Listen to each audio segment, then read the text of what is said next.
السلام عليكم ورحمة الله تعالى وبركاته، متابعي صفحة بنيرزين المنسية أينما كنتم، نتمنى أن تكونوا في أحسن الأحوال. عندما يشتد الداء على الإنسان يصبح همه الوحيد البحث عن الدواء في كل مكان.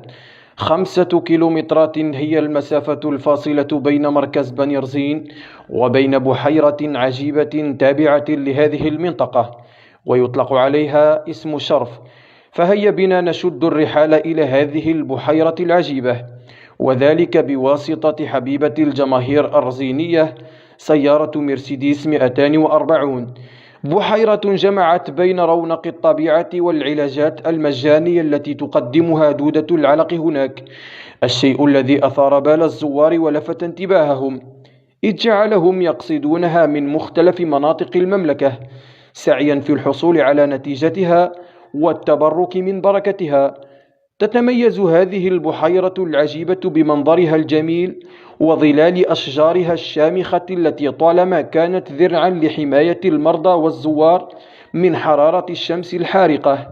وبعد وصول الزوار إلى بحيرة شرف يصطفون بجوانبها الخضراء ويضعون أرجلهم وأيديهم داخل مياهها الراكدة منتظرين دورهم في العلاج. فبعد لحظات من الانتظار وما أن تلتصق دودة العلق بأطراف المرضى وتبدأ بالبحث عن مكان الداء في أجسامهم حتى تعم الفرحة أملا في شفاء قريب، إذ تعمل هذه الأخيرة على امتصاص الدم الفاسد من الإنسان بعد تخدير المكان بأنزيمات تفرزها عند الالتصاق به، تاركة جراحا خفيفا وراحة واطمئنان. تحتوي هذه البحيرة العجيبة على أنواع عديدة من الزواحف والأسماك، وكذا دودة العلق أو الدودة الحكيمة كما أطلق عليها هناك. نساء قدمن من مختلف الدواوير فوجدن في البحيرة متنفسا وشفاء لآلامهن المزمنة غير مباليات بأشعة الشمس ولهيبها. ومن مميزات هذه الدودة أنها لا تقترب من الأشخاص الذين لا يعانون من الأمراض. البحيرة تحافظ على مخزونها المائي طيلة السنة وحتى عندما تعاني الدواوير المجاورة من ندرة الماء، كما أن في عمقها العديد من الأحياء والأعشاب. يضع الله سره في أضعف خلقه.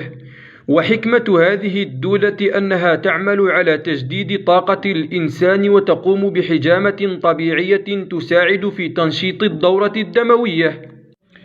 فقد أجمع الباحثون في المجال الطبي على أن التداوي بالعلق يساهم في علاج العديد من الأمراض المستعصية كآلام المفاصل والصداع النصفي والأمراض الجلدية وغيرها.